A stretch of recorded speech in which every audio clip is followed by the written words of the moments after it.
નમસ્કાર દર્શક મિત્રો, જનઅર્પણ ન્યૂઝમાં આપનું સ્વાગત છે। પાકિસ્તાન સાથે તણાવપૂર્ણ વાતાવરણને પગલે વડોદરા જિલ્લાનું તંત્ર એલર્ટ। જિલ્લા પુરવઠાના તંત્ર આવ્યું એક્શન મોડમાં।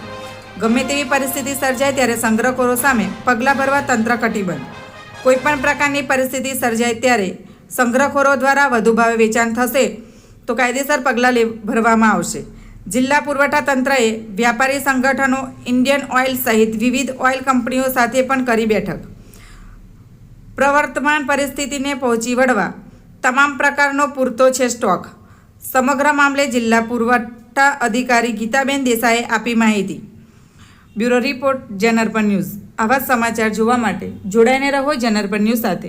અમારી ચેનલને લાઇક કરો, શેર કરો, સબસ્ક્રાઇબ કરો। ધન્યવાદ।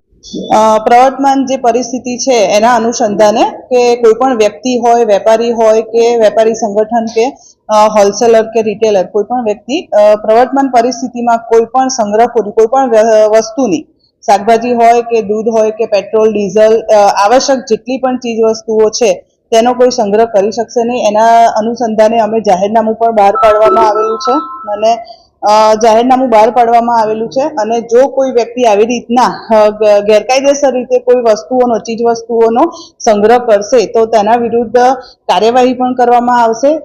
સામાન્ય નાગરિકોને તમામ ચીજ વસ્તુઓ સરળતાથી મળી રહે તે માટે અમે પૂરતા જ પ્રયત્ન કરીશું।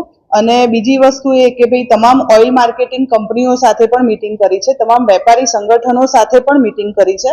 એટલે આવી પરિસ્થિતિમાં બધા સાથે મળીને એકબીજાને સહકારથી કામ કરીશું, એટલે કોઈ પણ એવી પરિસ્થિતિ ન સર્જાય કે ભાઈ કોઈ સંગ્રહ પેનિક થઈ જાય અને કોઈ વસ્તુઓનો સંગ્રહ કરવા માટે વ્યક્તિઓ કે વેપારી સંગઠનો આવી પરિસ્થિતિમાં ન કરે તે માટે રાજ્ય સરકારની પણ વખતોવખતની જે સૂચના અમને મળી છે તે અનુસંધાને જિલ્લામાં પણ અમે તેનું ચોક્કસથી અનુસરણ કરીશું।